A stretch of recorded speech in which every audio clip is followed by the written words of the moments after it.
So, up and recording. Yeah, so probably the real last substantive live seminar that we'll have on the module today. I'm going to cover the qualitative assignment, going to look through some of the data, and we can perhaps discuss the sorts of things that I've identified and whether you think they seem sensible or not, or whatever. Qualitative, much more subjective than quantitative, so there's always different ways of looking at the data and seeing what people might pull out. But anyway, I just thought I'd share some thoughts with you today so that you can get a feel for the sort of things that I'm looking for anyway, but they might not be the same sorts of things that you find. And that's not problematic. Obviously, there are perhaps wrong ways of reading things into the data, but there is never an absolute right way of doing it. When we've been through that data, then I will give some further guidance on what I think the structure of the assignment might look like when you've got it done. So, if I go into Word. So this is the interview transcript for the assignment. An interview with Colin. Now, it's interesting that there's a name there for a start. Well, often...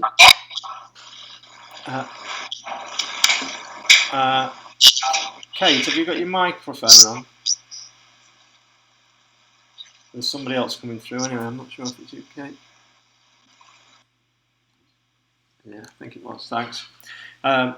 It's interesting there's a name there. Well, we do these things anonymously, but people sometimes use names, they use pseudonyms, there's something just to put a name to an individual participant in a study, because it can make it easier to talk about a participant by giving them a name rather than giving them a participant number or just an initial or something like that. So as long as you say, if it was a full research report, you would state that the names given to the participants aren't real names, but they're only used for convenience to identify participants when you're talking about particular quotes. So that's why there's a name there. And the duration of this particular interview is not particularly long, only 40 minutes. I said typically they might last as long as an hour, but that would have been an extra 20 minutes worth of talking for you to work through, and there's quite a lot of it as it is, as you'll have seen if you've gone through the transcript. Okay, so what I've done when I've gone through this transcript is I've highlighted passages and I've put comments in the side, and I think it's a reasonable way of doing it. The challenge that I found was using colour-coded highlighting to try and find things that were similar. Somebody's just joined with the microphone on, but I'm not sure who it is at the moment. Might be Glenn. If you've got your microphone on, will you turn it off? You can just hear something in the background. So colour-coding various different bits to try and put them into sub-themes and themes while I was going along. It's a good way of doing it, but it's quite challenging as well, especially when things fall into to more than one sub-theme or theme. The interview starts, and there's a few questions about the actual injury itself, and I haven't bothered pulling out anything from those.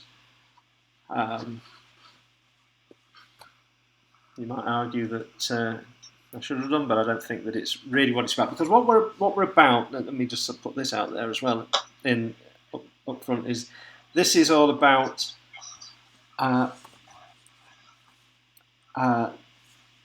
post-traumatic growth. It's about the change following a traumatic injury. Somebody's got the microphone on, and I've no idea who it is, but I can hear somebody in the background. but I can't see who it is.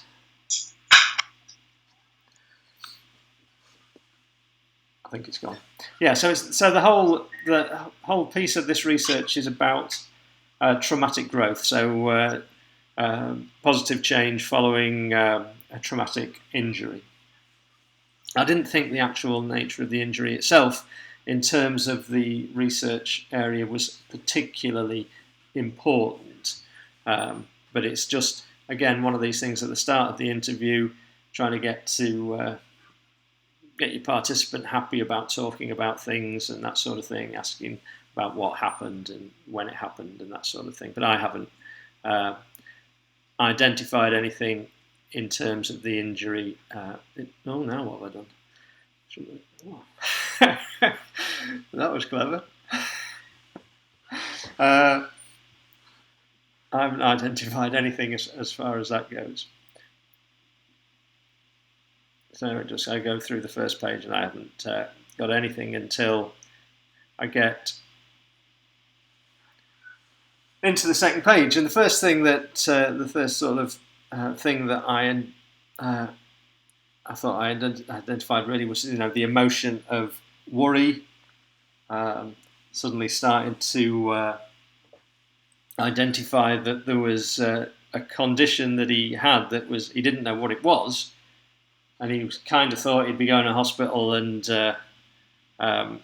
they'd sort him out and send him home and he'd be a new man. And so but he doesn't feel that he's got any information at the moment. He says he's looking at the ceiling and watching the signs. He's going towards recess more than the wards, and he's thinking, "Oh God, this isn't as good as I thought it was. I think I'm really in trouble." So I think this combination of worry and lack of knowledge is the first thing that I've identified there as something that could be important. And then this is sort of reinforced a little bit further down, where he thinks he's going to get home the next day, and the nurse comes around and says, "You think you might get home tomorrow? You're not. You're going to get operated on tomorrow." And so again, I think that this just reinforces the lack of knowledge that he's got around his condition at this time, and this would obviously strengthen the sense of worry that he was feeling. And so those are the first couple of things that I identified as perhaps his thoughts, his emotions, his feelings as a consequence of the injury. Really not knowing what it was, and naturally, of course, being worried about the fact that he had something that he didn't know what it was and didn't know what was going to happen.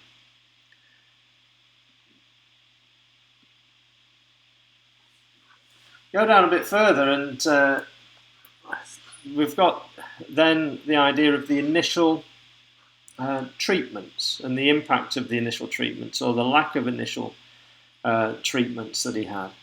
So he talks about being forgotten about. Doesn't feel that he was obviously particularly in the awareness of the health service. Once he'd got out of hospital, he thought they'd just sent him home and forgotten about him, which is interesting in some respects, because prior to that, when he was thinking he was going to be sort of sent home, he was thinking that he was going to get sent home and he was going to be fine. And then he's sort of now thinking, I've been sent home, and actually, obviously, there was something more seriously wrong with me, but I don't feel that anybody's doing anything now I've been sent home. So this sense of perhaps abandonment once he's got out of hospital. And I've just put a note in there about, well, this might actually, from a discursive perspective, there might be something of a disparity between acute and post in the health service. So it's not anything that he's saying, and it's not an interpretation of what he's saying, more a discussion point for, well, why did he think like that? Perhaps this is something that's worth looking into further. Yes, I will share this this document, Hayden, certainly. And And associated with that, of course, is that this feeling of being abandoned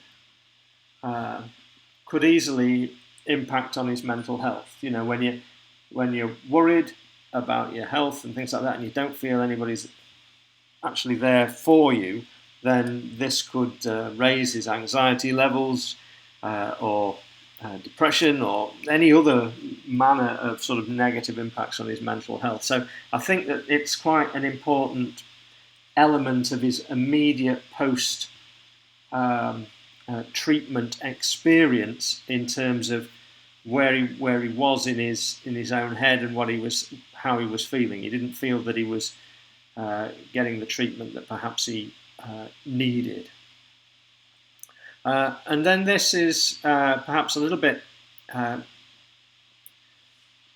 compounded in a way. So he says that he had 2 lots of CBT therapy, but his view of those 2 lots of CBT therapy is really, really negative. Total waste of time. Absolute total waste of time.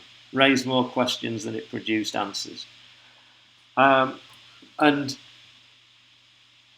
so what's probably going on here is there's a whole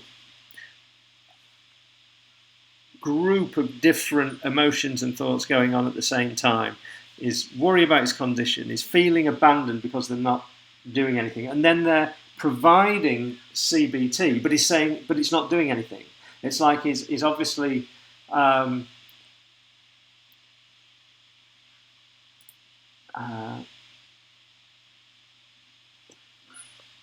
well, Rob, so it's an interesting thing that you feel you don't want to watch this till you've done your interpretation because it might impact on how much you can bracket your preconceptions. But I take your point, but I'm trying to do this in a way that I'm happy for you to say, well, I think you might be right or I think you might be wrong. You know, rather than I'm not saying that this is the right answer. It's just some stuff that I've gone through and picked out.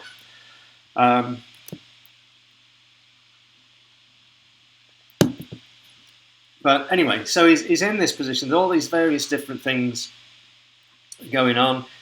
He wants treatment, but he doesn't think the treatment that he's getting is of any value, and so he's probably having on this sort of downward spiral, perhaps in some respects, but immediately post-treatment, in that he's probably thinking, well, they don't know what to do with me, they don't know what to do for me. They haven't got a treatment that's going to make me all right.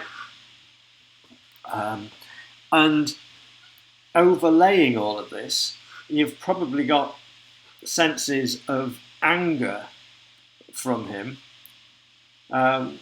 because he's recognizing that he's actually experienced a life-changing event. And at this stage, he doesn't want, of course, a life-changing event. He wants to get back to where he was. He wants somebody to give him the magic bullet that will make everything all right. So all of these things are coming together and can have negative impacts on him. So those are all these sort of initial responses. Then there's a very interesting element when he went for an interview. He doesn't say what sort of an interview it was, but he was told that the path he was on was not right.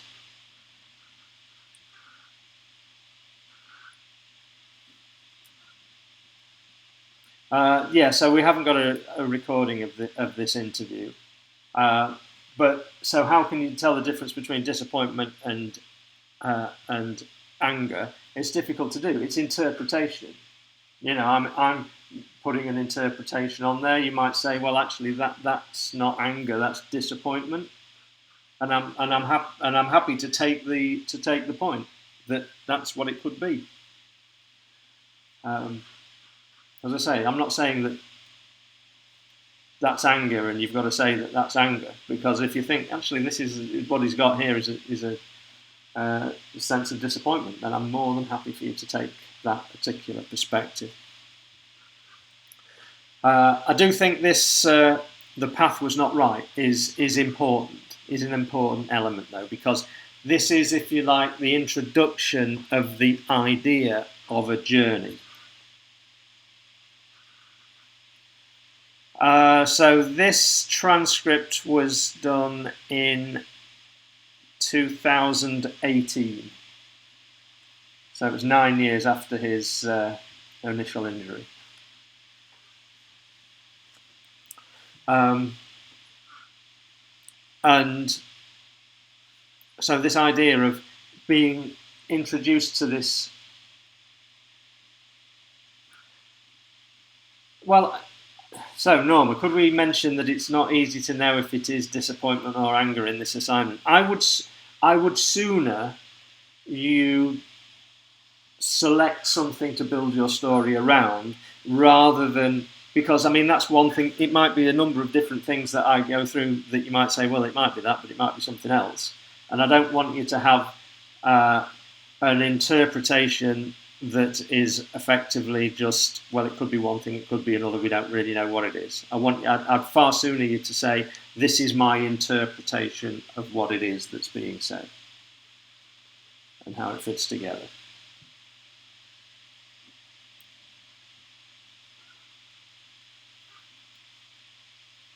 So Adam, would you advise presenting this sort of coding, highlighting, and MS Word markup? It's not important in terms of the assignment, because you could include something like this as an appendix, but the assignment itself, the quotes will be pulled out in and placed into your own text rather than this, and this would only be there for reference in a bit the same way the SPSS output will be used to reference against things you've put in a quant assignment. This could be used as a reference against the stuff that you've put in the qual assignment, but the qual assignment itself isn't this colour coding and the comments. I just did this because I thought that it was potentially a useful way to show the process that I went through.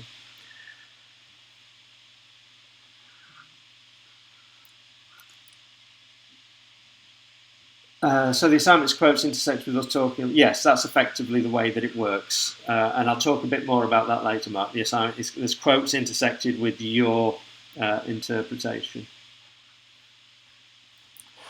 So what I've said about this not being on the right path, and I think that it's important because he's attributing this idea of not being on the right path to the, I'm sure it means the interviewer rather than the interviewee, but if he said interviewee, that's the word that's in the transcript.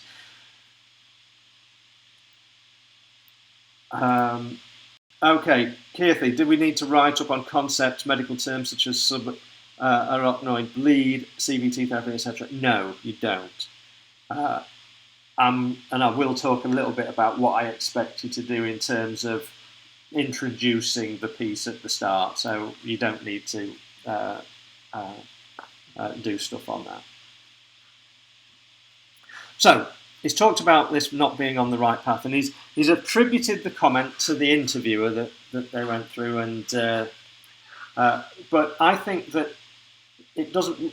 The fact that he's attributing it to somebody else doesn't really matter. The fact that he is acknowledging the idea of a path or a journey, and that he's currently not on or wasn't on the right path at the time to where he needed to get to,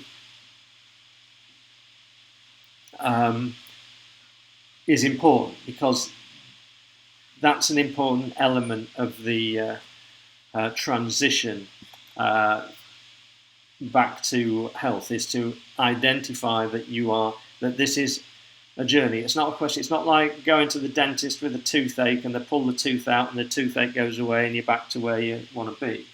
You know, he's been through a serious trauma that has changed his life, and it's not going to be the same again.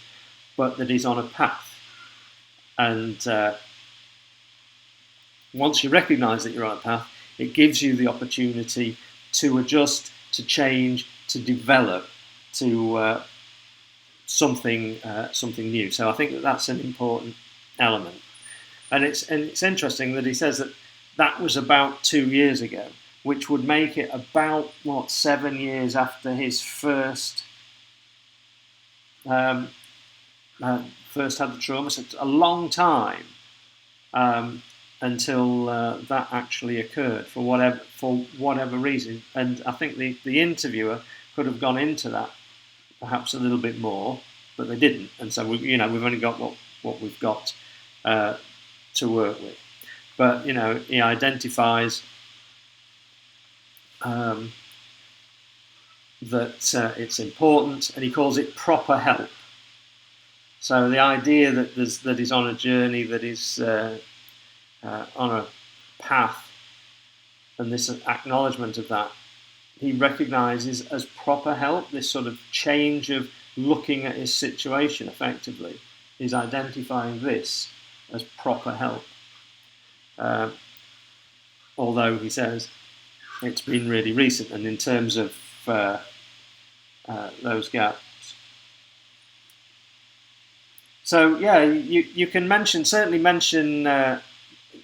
So Keith, can you mention the time gaps, like a few years back or recently, or 2 years back? You can certainly mention all of the time periods that the interviewee has put in his answers, because that's what he's saying. So you're not sort of making up those things. That's what he said, and that's what we've got to go on. And so I've just then made a comment here about his view of this as being proper help. And I've just said perhaps he had a disengagement from the long journey. Perhaps his acknowledgement of the journey and the path that he is on, he considers as a consequence of the first proper help. But it could be that it's the accumulation of the proper help that he has had over a period of time that has actually got into that position of acknowledgement. He may well have been disengaged for a period following the trauma from accepting this new transition path to a new life. So, Maria, should you comment on the research, and so if you felt they should have explored more? Not in the interpretive piece, but I think that you could, in the discussion section at the end, when you've done your interpretation. Again, when I go into the structure, you'll see where that might fit in, just as a limitation of the piece of research, the interview or whatever. Okay, so we've got that idea of the journey. Then we get on to talking about his former self, so his identity, his identity prior to the trauma. And a lot of the things he says here are really quite interesting. He talks a lot about work, about his successful career, and he describes himself in what might seem quite negative. Knew where I wanted to be, and whoever got in my way was just pushed out of the way, run over. It was all kind of about me. So he's thinking about what he was, how he identified himself prior to the trauma, and this may reflect his current insecurities, by reflecting back that he's different now to how he was. And it could be that his current insecurities are making him look back on himself negatively, or it could be that he just now has a very different view as a part of the journey, that he sees life differently. But whatever it is, he's certainly looking back on himself, and he's not painting himself in particularly glowing colours. He says, and my family were obviously my priority. Again, this is important, the value of family. But I also think it's quite interesting that he puts this, and my family were obviously my priority, as whether that's he was. Well, yeah, and after it sounds so, Ed. So you think it sounds like a bit like an afterthought? That's perhaps a good way of putting it. I mean, it does sort of doesn't flow directly from what he was saying, and I wondered whether it was sort of like, well, I wasn't a very nice person then, and then he's just sort of said, yeah, this is being recorded, Mark,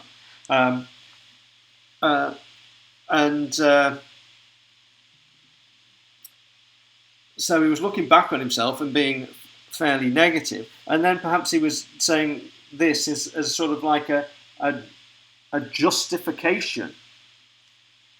Yes, Shauna, something he felt should be important to, and in the same way that should be important because that then, if you like, justifies his arrogance because he was being the way that he was because of his family. Or just suddenly mentioning family might be sort of because it's more important. Now he's recognising it and saying it and speaking about it more. But it's interesting that it just gets sort of dropped in on that.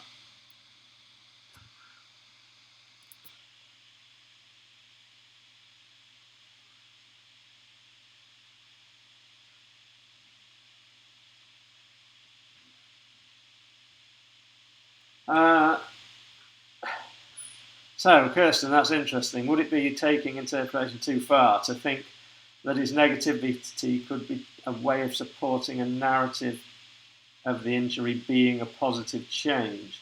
I mean, I'm not sure that I would want to go as far as to say that the injury was a positive change. I think that the injury was a very significant life-changing event in many different ways for him, but that he was then, after the injury, on a journey of change to improvement, rather than, I wouldn't like to go to the point of saying the injury was a positive change.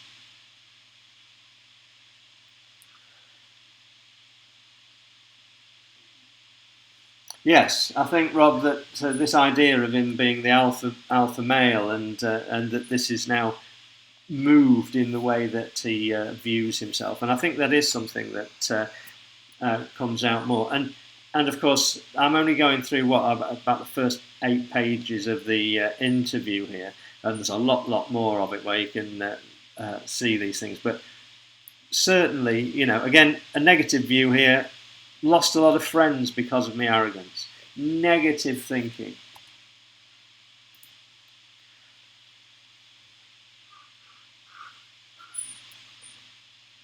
Yes, I think that this is exactly sort of part of the thing, is that he is almost describing somebody else, because the person he's describing, although it is of course him, it isn't the him of the now, it's the him of the then. So it is almost like talking about a different person. And yes, George, it's sort of like it's changed his awareness. And so I've said here, along the lines of the comments that you've just been making, that, it's suggestive of him reviewing his current self in the light of his former self, or indeed vice versa, reviewing his former self in the light of his current self. It's like it is 2 different things. Okay, and so then, and what did you do for a job? And he likes to talk about his job still, and I find it quite interesting the way he talks about his job. I was a business development manager with a 7.2 million portfolio to look after.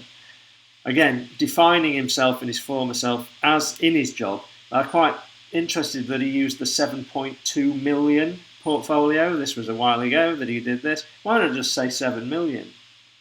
I think that it's indicative of the value that he placed on his job and his position, in that, reflecting back all those 9 years or whatever to when he was doing this, he's still coming out with the 0.2 million.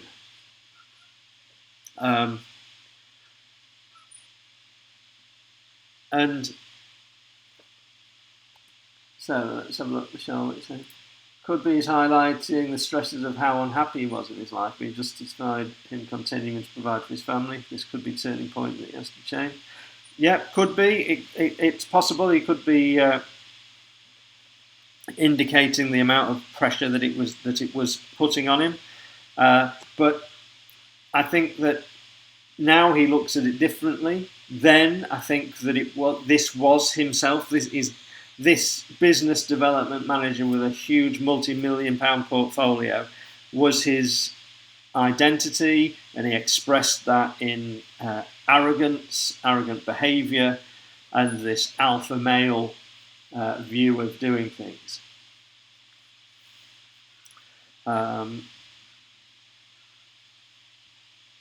And it could well be that the reason why he took a while to see the path to a new self was because of the importance that he placed on all of these things back then, and the loss of them all, the loss of the job, and the loss of being the alpha male, the loss of being able to, but all have compounded the negative impact on him following the injury. Because effectively he could be seen that he'd lost all of the identity that really made him what had been successful at the time.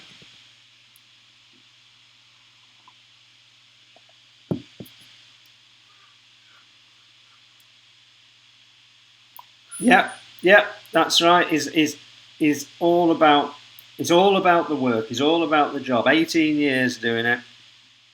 Owned his own shops previously before that. But it comes out time and time again. Loved my work. Lived and breathed my work. It's a really powerful language that he's using. And it goes on, as Joe, as you identified there, that, you know, I like the ways you said, I used to sleep 4 hours a night. 14 hours a night. I'd quite like that. 14 hours sleep.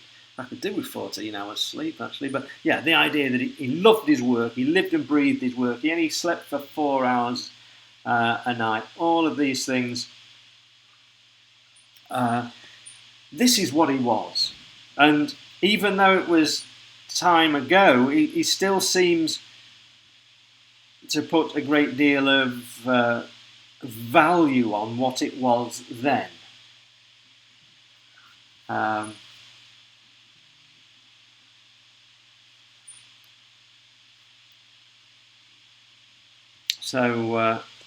Anyway, so there it is. You know, it's all about his. I think, you know, his former self is very much identified in his work. Annual bonuses. What's an annual bonus?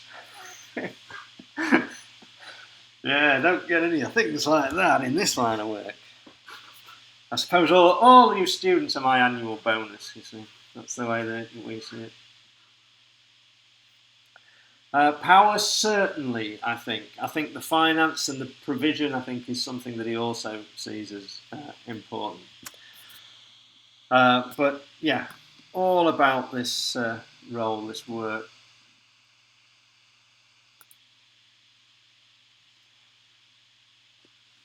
Apparently, it's an interesting thing about his view, is changing views. It is interesting in that his view of his job and his work and all of those sorts of things are still just in very positive light. His view of himself, former self, seems to be a little bit negative with the talking about the. But certainly there seems to be a change. But yeah, he still there's still a certain pride, it would appear, in what he did before, if not in perhaps the way that he did it. Okay. And I loved every single minute of it. It's still going on about it. So then I think that this is interesting. So can you tell me a bit more about your family? And I find this section really interesting because Kirsten, there you go. So this is part of the road to recovery following traumatic brain injury, is that you get to a position where you are a very different person and you can't work in the way that you did before. And the important thing about traumatic growth is going from the situation where you are terribly negative because you have lost everything to actually being able to be positive because you have changed as a person, and in terms of, if you like, your recognition of what is valuable in your life now, and not measuring your life now against the yardstick of your life before, because it will never match up.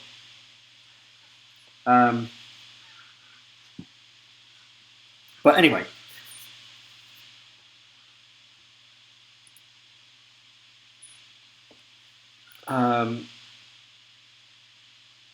coming on to his talking about the family. So he's asked about the family.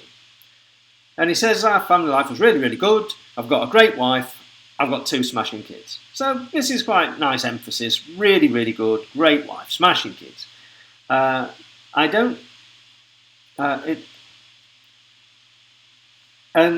It's interesting that he's sort of, if you like, brought together the past and the present. My family life was really, really good.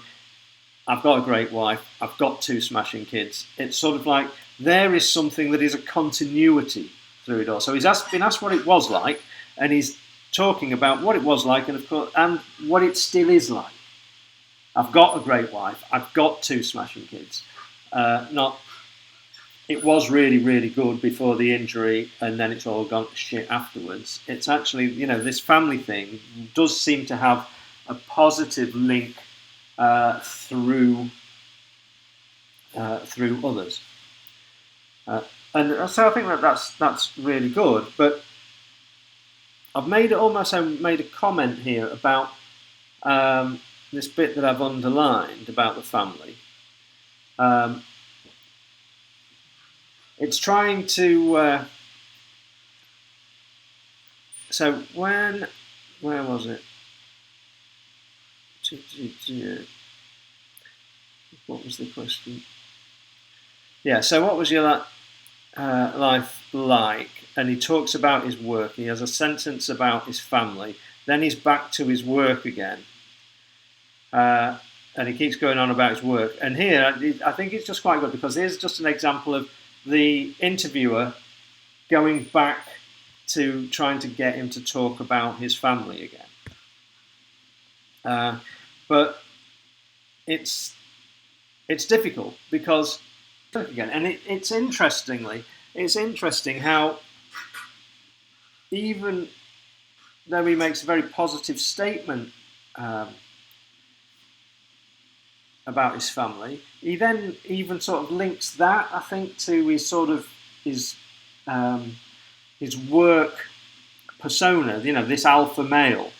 If anybody had any problems, they seem to come to me. It's like reflecting on his previous self, even in a family setting, as him as the leader, the one with all the answers, and that sort of thing. And I just think it's interesting that he's really talking about his former self here, and it is the work that keeps coming through. Even when he then starts talking about the charity work,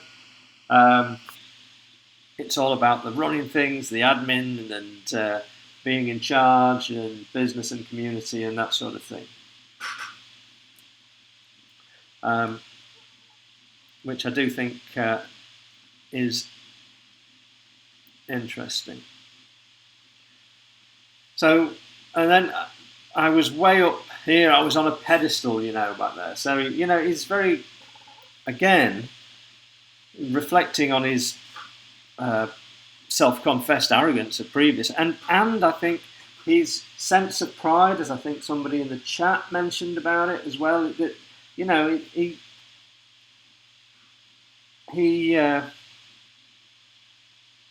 likes talking about his previous self in relation to his work and his success. He still has that sort of sense of pride in what he was doing, if perhaps he sees some of the negativity about the ways that he did it. And I think it's interesting. I've made a note here. He didn't say earlier that he was proud of his family, but he is proud of his position at that particular time. And what has he lost? Well, he's lost that job, he's lost that position, he's lost that pedestal that he was on. His family's still with him. So he's gone through perhaps a bigger loss in his career area than he has in his family area.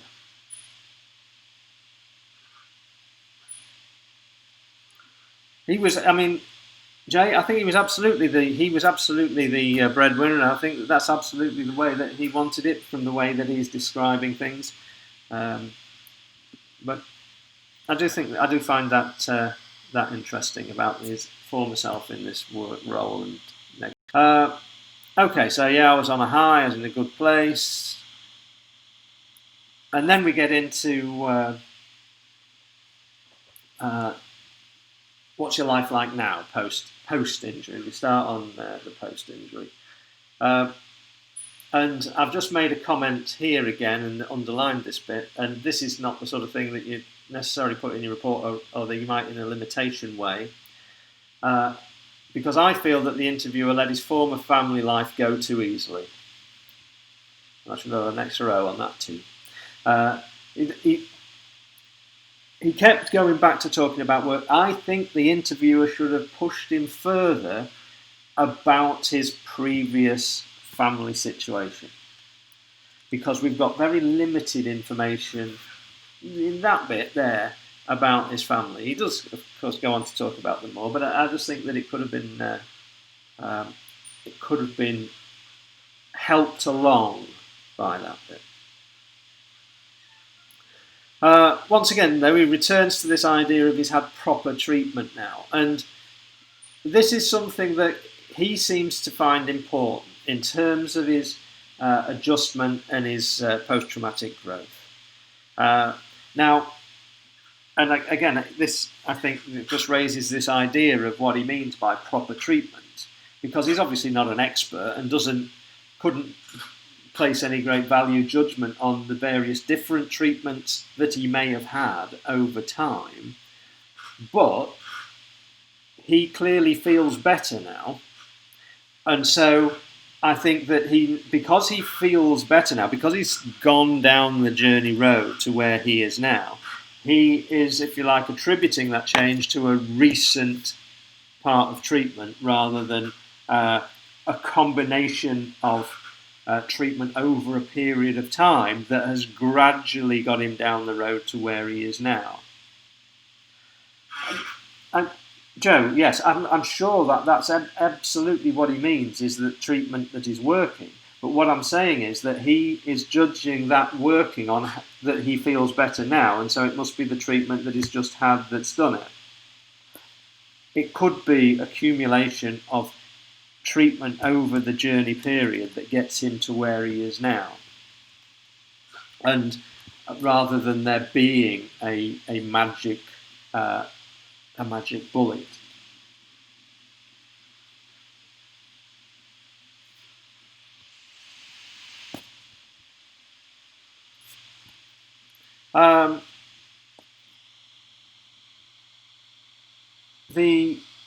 darker times, as much as anything, I think, are measured by the sense of loss that he effectively is expressing about everything that he's lost, everything that's gone, that he doesn't have anymore. I think that it's just, I think that it's the sort of thing that you can certainly interpret from what he's saying is a consequence of loss following the traumatic brain injury.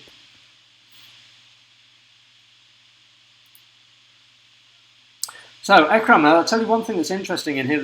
There was a question earlier on about social life, and he just said, I don't really have one, didn't really have one.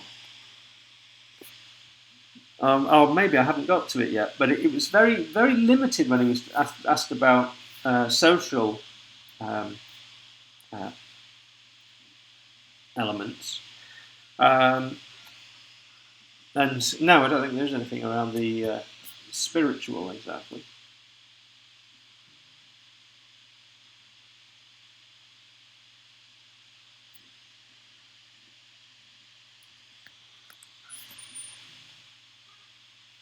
Well, yes, it's interesting. He didn't view. You see, that's interesting, Joe, about the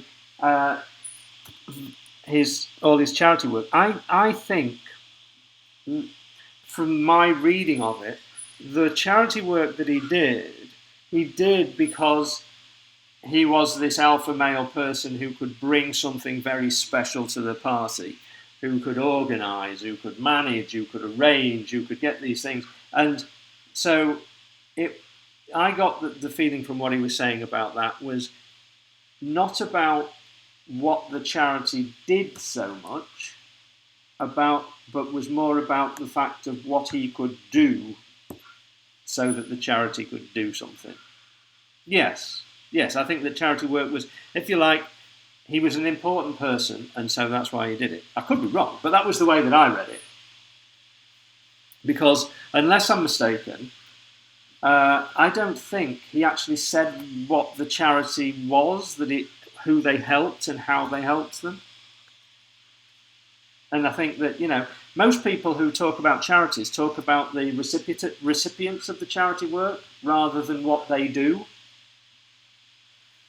And he talked about what he did rather than the recipients of the charity work. Charity work tends to be about not the me, it's about the people who are getting the benefit of it, but just a thought. Far-fetched thought.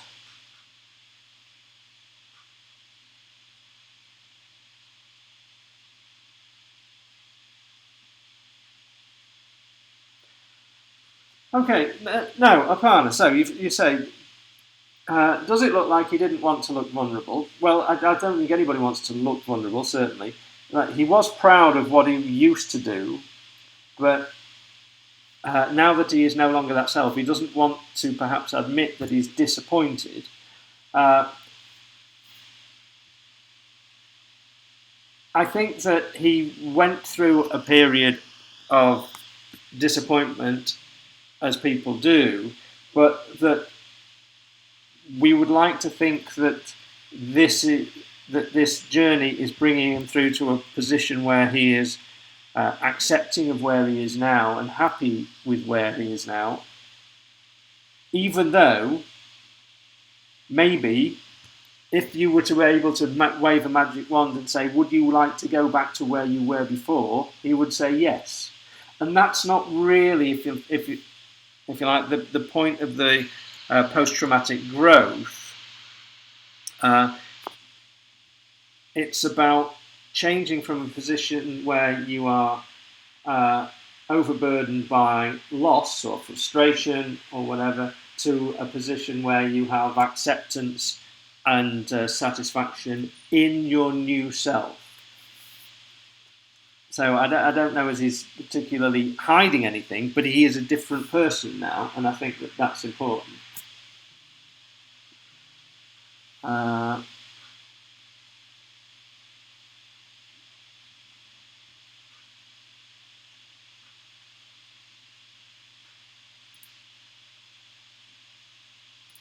And in touch with, yeah. It's possible that it's possible that he did think that he was a success, but he wasn't the top dog in the company. That's possible. Difficult for us to particularly comment on, I think, in terms of that. So what do I get to now? Yes, so he's back. He talks about again here, and this is again an important thing, that it's when he's talking about his life now, he talks a lot about things like being on a path, being on a journey. Is something that's important to him, and this is the sort of thing that's important in post-traumatic growth. Is I know sort of how or what I need to try and get there. And there is a very different place to previously. Let's just have a couple of these comments. Yeah, so him saying he was so arrogant and being negative about his previous self is him identifying a positive change in himself as a result of the injury. Person, I don't want to over stress too much that it's a positive change as a consequence of the injury. I'd sooner see it as what he is, the person he is now, views the person that he was then more negatively than he certainly did then. But it's not, the journey to where he is now is the positive change. Yeah, I think it's important that you don't you don't put across the idea that the traumatic brain injury was a positive thing for him, because I don't think on any real measure you could say that it really was. But the journey that has come from following the post the traumatic injury, where it was very negative because he had lost everything that he had in his life apart from his family, and the thing that was really valuable to him, obviously from what he's been saying so far, his work, all that had gone. And so he was in a very negative place. And now, part of the change in him, in the journey, is to view that former self in a negative light, because it's the positive change of the journey that he's on.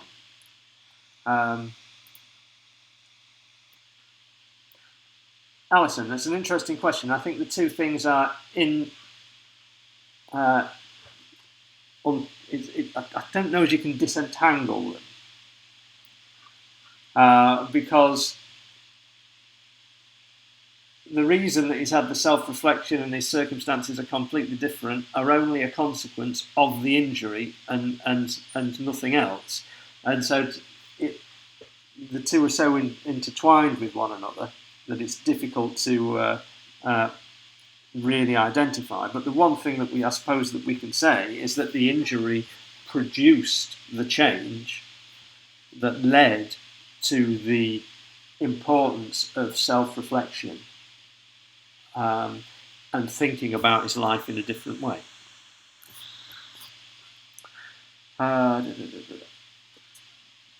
Okay. Talks about his attitudes being way, way different. More compassionate, more empathetic, and probably more understanding as well. I actually like the use of the word probably in there. I think that probably works quite well. I was a little bit concerned when I first started reading it, when it said my attitude is way, way different. I'm more compassionate, I'm more empathetic.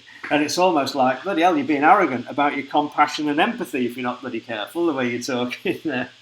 But then I thought, and he said, and I'm probably more understanding as well. The use of the word probably wasn't a word that I felt that was in his lexicon when he was talking about his former self and his former job and that sort of thing. It was like, I am, I was, and everything like that. Very, very.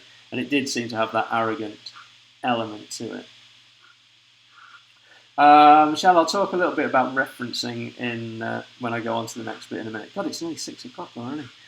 I've only got another couple of pages maybe to go. Force change and control appears a lot throughout. Yeah, absolutely, Rob. Maybe if he had time for self-reflection before the injury, he would not have the understanding or thinking he has now. Yeah, but it's not some. I don't think it's something that we can. It's not part of what we need to be looking at now. We haven't got a time machine. We can't go back and do these things. We're focusing on the person who he is now and what he's talking about now and how he talks about the past. We can't. We're not looking, if you like, at his experience to then draw a conclusion that says people ought to have more time for self-reflection and they'd be happier or they'd have better lives or something like that. It might be true, Norman. I'm not saying it's not true, but this is we're looking at this person thinking in terms of this person. This is what they were. They had this injury, and this is how they're growing and changing thereafter.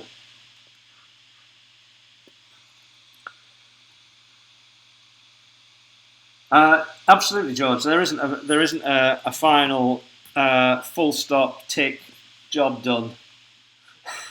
It's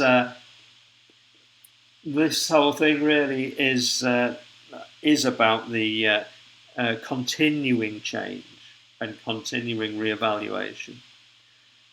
So he's recognizing that he listens to other people, tries to understand other people as opposed to how he was before. It's my way or the highway.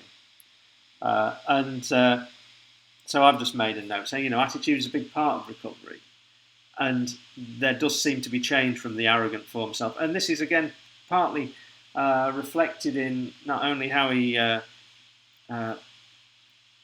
behaves now and how he thinks now, but also how the treatment might have helped him when he was still probably, immediately post injury. The arrogance would still be there,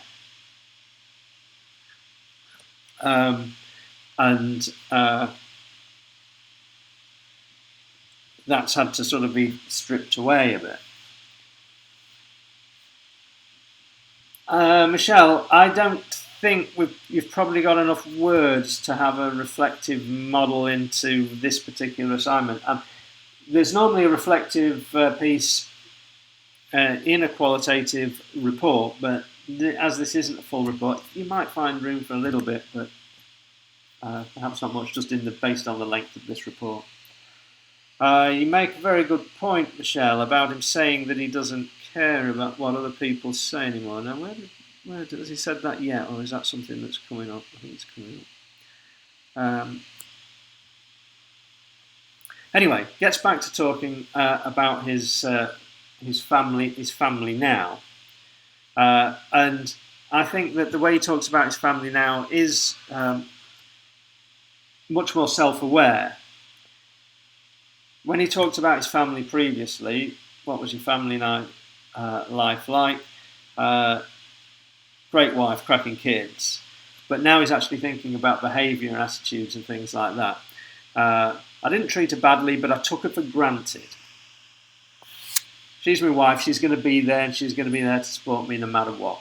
And I think that this is an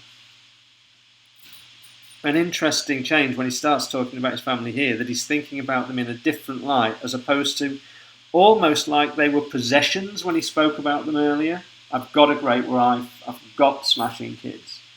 As opposed to now he's thinking about his behaviour to his wife and also to his son. I think it's a bit further down. Don't need to do a big intro conclusion. No, you don't, Hayden. I'll talk again a little bit about that. Yeah, it did feel like there's almost a bit of repentance there about certainly thinking the way that he feels now. What was it? His son, he's talking about his son had an exam and his son was apologising because he felt he'd let us down.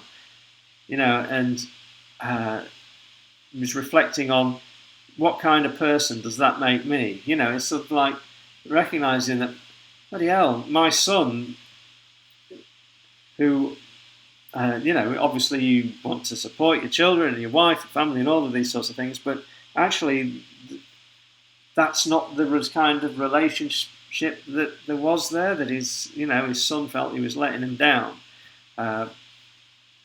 When, obviously that must have come from the way that he was previously in the sort of persona and the attitudes that he put out there. Must have put a great deal of expectation perhaps on his son, that he always felt that no matter what I do, it's not going to be good enough. And now he's reflecting on that, thinking about it very differently. So, important element around this, and I just made a note about this, is that these are negative feelings that he's thinking about himself now to some extent, and it's good that he's changing in his attitudes and his reflections, but you want this sort of recognition of certain negative things to be something that comes and then goes, because you don't want that negative views of really the former self, or indeed to any extent the current self, to hang around. You want to be, it's a question of sort of like recognizing, reflecting, analyzing, moving on, and getting things better. You don't want to get coiled up too much in too much evaluation, and negative evaluation certainly. But so it made me take a look at things in a whole new light. Again, this idea of viewing things differently as things go out. Oh, here's where he talks about his social life. Yeah, well, I didn't go out much. And I think that this, is a focus that his work and his family were everything about him, and very much his family still is, although his attitude towards his family is changing. He's viewing them differently. I think that they did seem a bit like possessions that he owned, and now they are more a sort of a family where he gets values from. Not a drinker, not a smoker. Yeah, I like to go out with my wife. Family is my priority again. And then it's kind of nicer because he actually does go on to talk about niece, nephew, other members of his family. There's certainly, I mean, you could certainly look up plenty of interpretive phenomenological analysis studies around Vic that you could Google Scholar and you could just find. I've put a couple of papers in my Dropbox about post-grammatic growth that might be useful. I can certainly find some IPA ones that I can put in, but I am going to talk about what I expect you to do in the paper. So he is talking a bit more about wider family and activities, camping.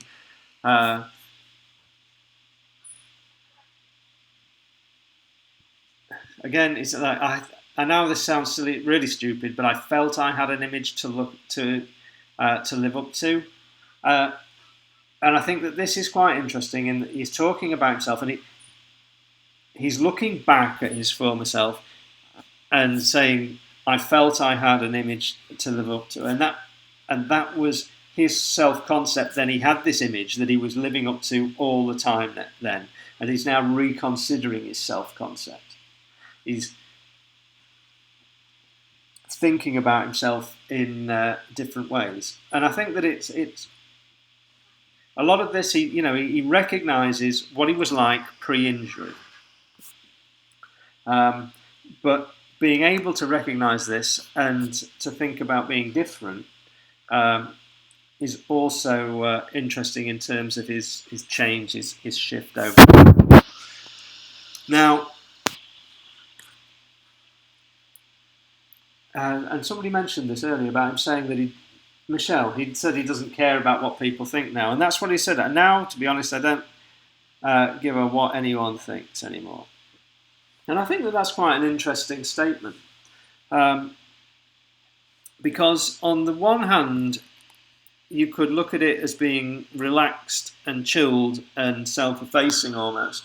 But on the other hand, you could almost see this as arrogance in itself still being pervasive. People who are arrogant don't care what other people say.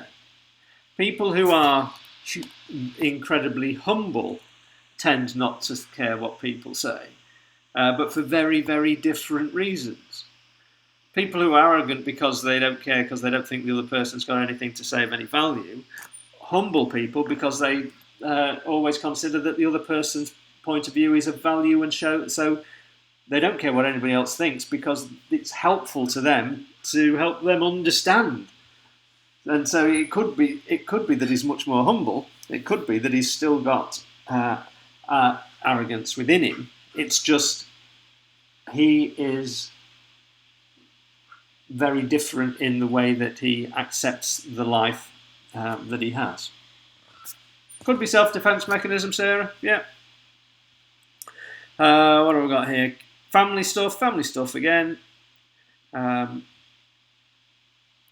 And then, you know that I would get upset with before that were stupid things. There's a different context to it now. And he goes on, and I've not gone any further than this. But so this is like the journey, an example of change that goes on through the journey. Things that I got upset about before, I see in a different light now. They are viewed differently. No, Keith, I don't think so.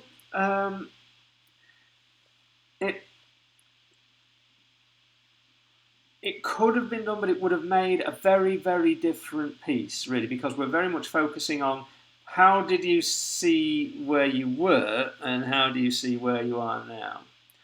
Okay, so Glenn, what are the different colours for? I tried to use the different colours to try and, when I started off, to think, oh, that kind of goes with that kind of links with that, to try and see if I could pull them together in similar sorts of themes. And so it's by no means a one-to-one, because some things fall into different things. But what I did was I thought that going through this, there were some superordinate themes that I've called the old self, the new self, and the transition. And the old self and the new self. The old self is very strongly covered largely in what I've done so far. The new self is starting to come through, and the transition makes appearances occasionally. But I felt that it was probably an important one to have there. And then I've broken it down into the subordinate themes: early reactions, identity through work, identity through family,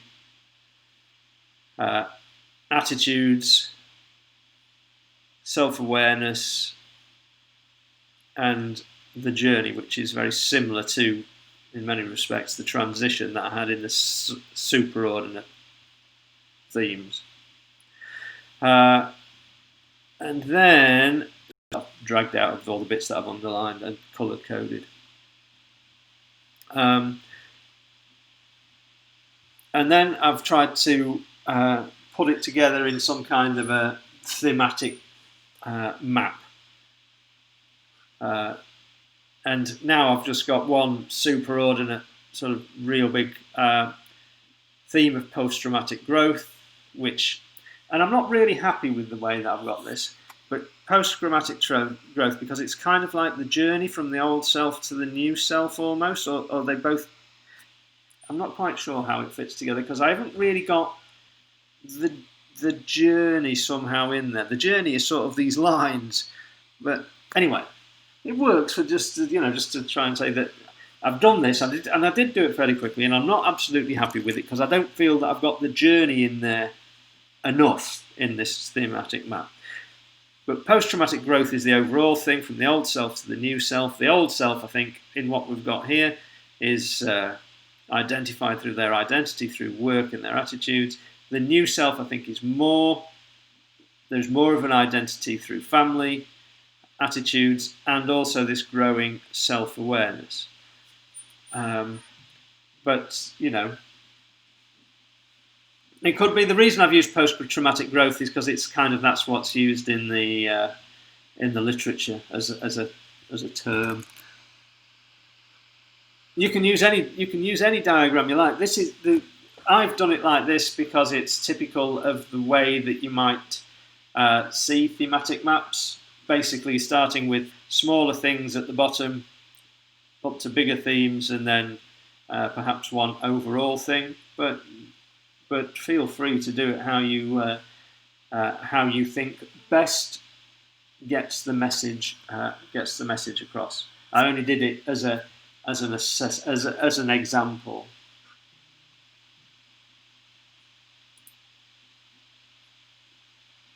Alison, absolutely, there is leeway. I really must. I can't get this over enough that this is not the answer, and this is not necessarily what you should be aiming for. You should be, because what you will have done is you will have identified quotes, you will have identified statements that you think represent various different things. And your assignment will talk about the themes and will exemplify the themes using the example text that you have drawn out. And that is the important thing. The last thing that I want you to do, and this is always, you know, this is 25 or however many there are, is that as far as I'm aware, as far as I'm concerned, I haven't gone through enough of it to pull out all of the right themes or even to get the right quotes to support the themes that I might have identified. So I would expect mine to be wrong, because how can it possibly be right when I've only done a third of it? But anyway, it's, you know, I only do it as something of an example. So please, different themes is absolutely fine. Absolutely fine. I don't want... In fact, I'd be disappointed if you just repeated sort of my themes, because I think that you've got your own ideas that you can use to develop these things. Hayden, can you use a hierarchical table instead of listing themes? You can do. Yeah, that's okay.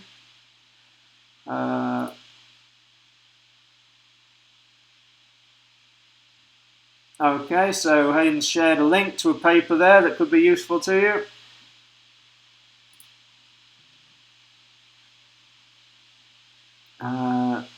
And a book that you may be... Okay, so right, let me just go from here to... I think that's everything on there. Yeah, from there to there. I'm not sure if I've done anything on references here, but anyway. Setting out your assignment. So the assignment is about... oh, that's not very good. It's about qualitative data analysis. It's all about qualitative data analysis. That's what the assignment is about, rather than the context of the research that underpins this particular interview. And that's important. So I don't want any literature review. I don't want anything in terms of... I don't want an abstract. I don't want a literature review about recovering from traumatic brain injury or post-traumatic growth. That's not what it's about. There'll be a very short introduction and approach to analysis of the data. I would like you to present some kind of a thematic map, or Hayden, if you want to do another form of table, something like that. Description of themes. These will then be supported by example quotes and your interpretation, and then there will be a brief discussion at the end. So, the introduction bit. I think a single sentence on the topic of the research that it's about an interview investigating post-traumatic growth will suffice. Just start off your assignment just to say that this is what it's about. I'm not going to say that it's no more on that.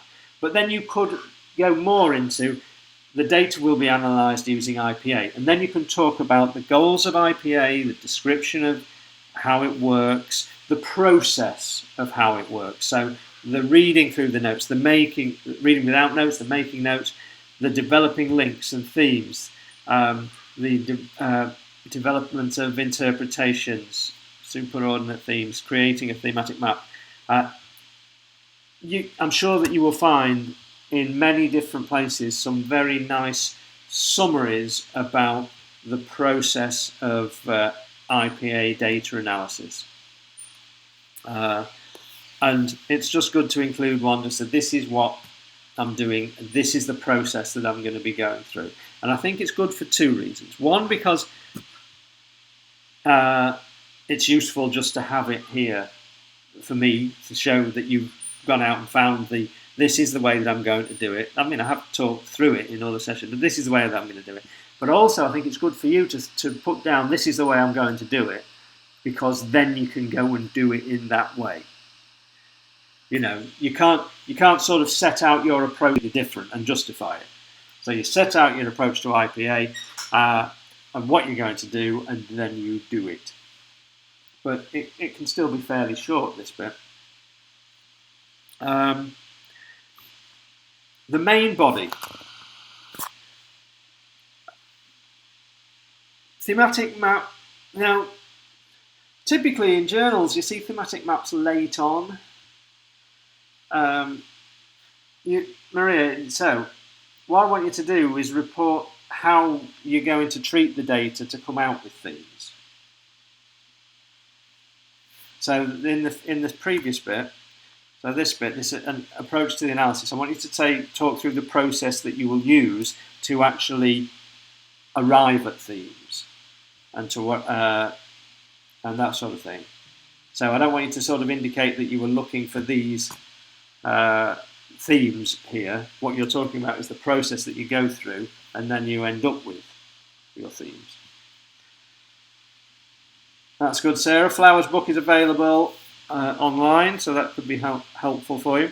So this is the process of it, and then this is what you actually came up with. So thematic map often come at the end. I wouldn't mind if the thematic map actually came in here just before theme 1 and said, right, here are the themes that I've identified in a thematic map.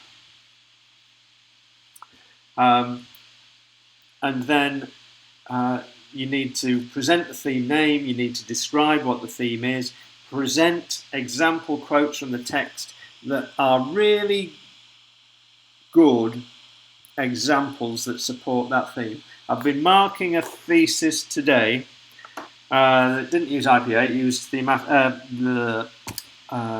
thematic analysis, and I've been quite disappointed by the fact that although the students identified themes, I don't think the texts, the extracts that you've got, I'm reading the extracts and thinking, well, I'm not sure that really sounds like that sort of theme at all. Are you sure you've got the right quote in there? So you need to think that if you're going to say, this is my theme, I've given it a name, I've described what it is in a sentence or two, and here are some examples that support it. And I suppose perhaps in a way it's perhaps easier for IPA because underneath those quotes you can provide your interpretation of why it all fits together and why they are themes and that sort of thing. And then you repeat that with the other themes that you've identified. There is no magic number of themes. Some themes is good, but there isn't a magic number, but you don't want 20, obviously, that's too many. And you don't want 1. You need something in between.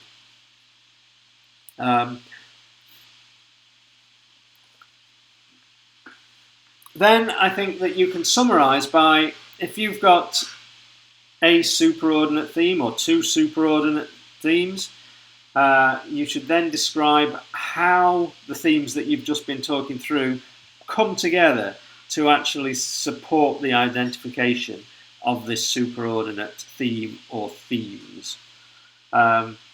in a way, it can be quite helpful because it's like when you identify themes and you talk about the themes and you give the bits of the quotes, you're kind of dissecting the interview and putting it into little bits. And ideally, the superordinate themes should then bring these bits back together, back into a whole, so that, yes, I've broken it down into these themes, and these themes are different in these ways, but when you pull these themes together, you get this overall thing, which is the experience of the individual as a whole, rather than as different bits. Very small discussion. I don't want it to be extensive because this would create a lot of work for you. Again, looking for journals around post-traumatic growth and similar. But, as I say, I've put a couple of journals on post-traumatic growth in my Dropbox. It's just so that you could potentially talk about main findings from the analysis, strength of the approach, a weakness of the approach, and compares to previous findings. No problems. Okay, I know. I'm getting on again. I thought I was going to be finished by 6 o'clock today. I don't know why I even imagined this sort of thing. Anyway. Oh, look, I finished with a picture. There you go. Referencing, APA style referencing.